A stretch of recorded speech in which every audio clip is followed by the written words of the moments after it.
நண்பர்களே, இந்தியாவின் vehicle scrapping policy என்பது கிரீன் குரோத் திட்டத்திலே முக்கிய பங்கு வகிக்கும். வெஹிக்கிள் ஸ்கிராப்பிங்கை ஊக்குவிக்கின்ற வகையிலே அரசானது இந்த பட்ஜெட்டிலே 3000 கோடி ரூபாய் ஒதுக்கீடு செய்துள்ளது.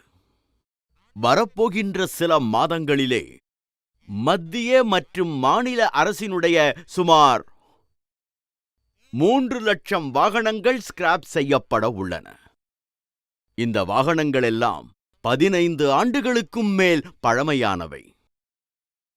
இவற்றிலே காவல்துறை பயன்படுத்துகின்ற வாகனங்கள், குறிப்பாக நமது மருத்துவமனைகளிலே உள்ள ஆம்புலன்ஸுகள், நமது பொது போக்குவரத்தின் பேருந்துகள், வெஹிக்கிள் ஸ்கிராப்பிங் என்பது உங்கள் அனைவருக்கும் மிக மிக பெரிய சந்தையாக மாறப்போகின்றது.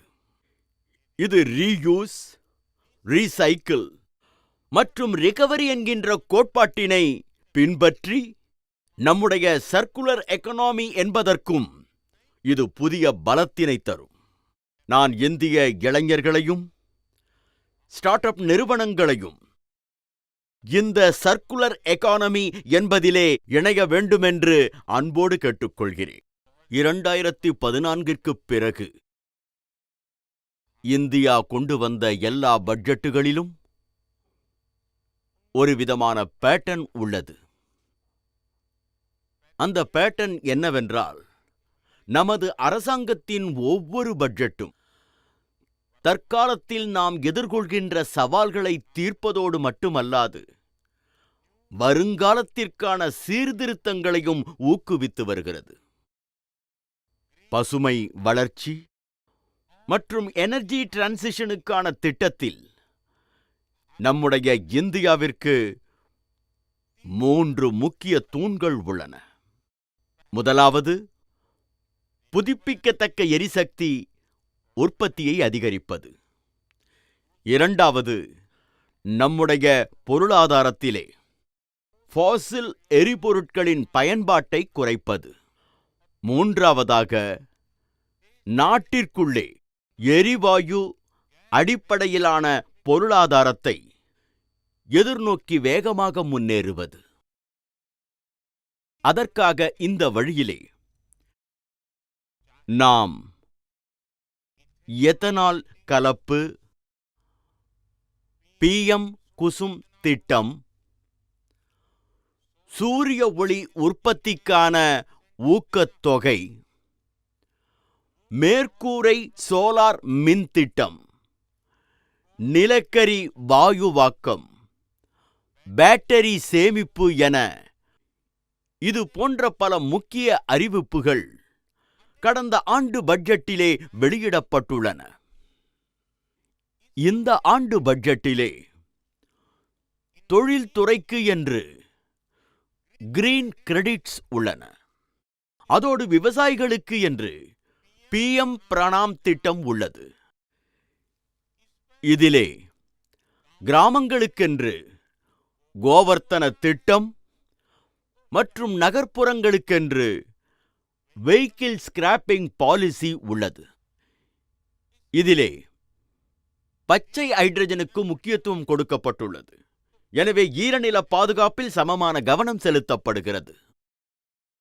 பசுமை வளர்ச்சி குறித்து இந்த ஆண்டு பட்ஜெட்டிலே செய்யப்பட்டுள்ள நிதி ஒதுக்கீடுகள் ஒரு வகையில் பார்த்தால் நம்முடைய வருங்கால சந்ததியினரின் ஒளிமயமான எதிர்காலத்திற்கான அடித்தளமாகும்.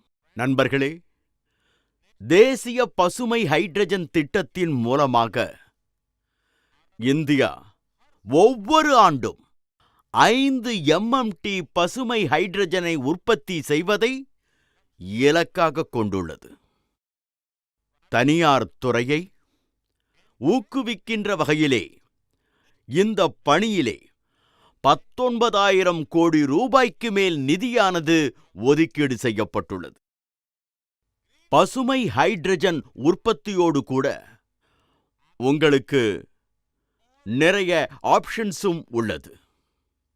உதாரணமாக, எலக்ட்ரோலைசர் உற்பத்தி, கிரீன் ஸ்டீல் உற்பத்தி, நீண்ட தூர போக்குவரத்துக்கான எரிபொருள் செல்கள் உற்பத்தி என இப்படி பல முதலீட்டு வாய்ப்புகள் வருகின்றன. நண்பர்களே, பசுவினுடைய சாணத்தில் இருந்து 10,000 மில்லியன் கனமீட்டர் உயிரி எரிவாயுவையும், வேளாண் கழிவுகளிலிருந்து 1.5 லட்சம் மில்லியன் கனமீட்டர் எரிவாயுவையும் உற்பத்தி செய்யும் திறன் இந்தியாவுக்கு உள்ளது. இது நம்முடைய நாட்டிலே நகர எரிவாயு விநியோகத்தில் 1% பங்களிப்பை நாம் வழங்க முடியும். இந்த சாத்தியக்கூறுகள் காரணமாக இன்று கோபர்தன் திட்டம் இந்தியாவினுடைய பயோஃபியூவல் ஸ்ட்ராட்டஜியின் ஒரு முக்கிய அங்கமாக இருக்கின்றது. இந்த பட்ஜெட்டிலே நம்முடைய அரசு கோபர்தன் திட்டத்தின் கீழ் 500 புதிய ஆலைகளை அமைக்க அறிவிப்பு வெளியிட்டுள்ளது. இப்படி அமைகின்ற ஆலைகளெல்லாம் பழைய எரிவாயு ஆலைகளைப் போல இருக்காது. இந்த நவீனமயமான ஆலைகளுக்காக அரசு ரூபாய் 10,000 கோடி செலவிடும். நமது அரசினுடைய வேஸ்ட் டு எனர்ஜி திட்டமானது நம்முடைய MSMEகளுக்கு, நாட்டின் தனியார் துறைகளுக்கு ஒரு புதிய சந்தையினை உருவாக்கி தருகிறது. கிராமங்களிலிருந்து வெளியேறும் விவசாய கழிவுகளோடு கூட நகரங்களில் சேகரிக்கப்படும் திடக்கழிவுகளிலிருந்து CBG உற்பத்தியும் சேர்ந்து ஒரு சிறந்த வாய்ப்பாக அமையும். தனியார் துறையை ஊக்குவிக்கின்ற வகையிலே அரசானது அவர்களுக்கு வரியிலே விலக்கும் அளித்து நிதி உதவியும் அளித்து வருகிறது. நண்பர்களே, இந்தியா அடுத்த 6-7 ஆண்டுகளிலே தன்னுடைய பேட்டரி சேமிப்பு திறனை 125 கிகாவாட் ஹவர்ஸாக அதிகரிக்க வேண்டும். இந்த இலக்கு எவ்வளவு பெரியதாக இருக்கிறதோ அவ்வளவு இது நமக்கு புதிய வாய்ப்புகளை உருவாக்கிக் கொடுக்கும். இந்த இலக்கை அடைவதற்கு பல லட்சம் கோடி ரூபாய் முதலீடுகள் நமக்கு தேவை.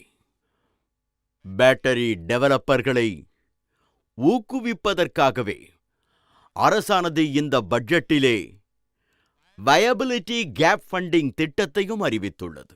நண்பர்களே, இந்தியாவிலே நீரடிப்படையிலான போக்குவரத்தானது ஒரு மிகப்பெரிய துறையாகும். இனி வரப்போகின்ற நாட்களிலே இது அதிவேகத்தில் வளரப்போகின்றது. இன்று இந்தியா தன்னுடைய கடலோர பாதை வழியாக வெறும் 5% சரக்குகளை மட்டுமே கொண்டு செல்கிறது. அதேபோல இந்தியாவில் உள்நாட்டு நீர்வழிகள் மூலமாக 2% சரக்குகள் மட்டுமே கொண்டு செல்லப்படுகின்றது. ஆகவே இந்தியாவில் நீர்வழித்தடங்கள் அமைக்கப்படுவதனாலே இந்த துறையில் உங்கள் அனைவருக்குமே பலவிதமான வாய்ப்புகள் உருவாகப் போகின்றன.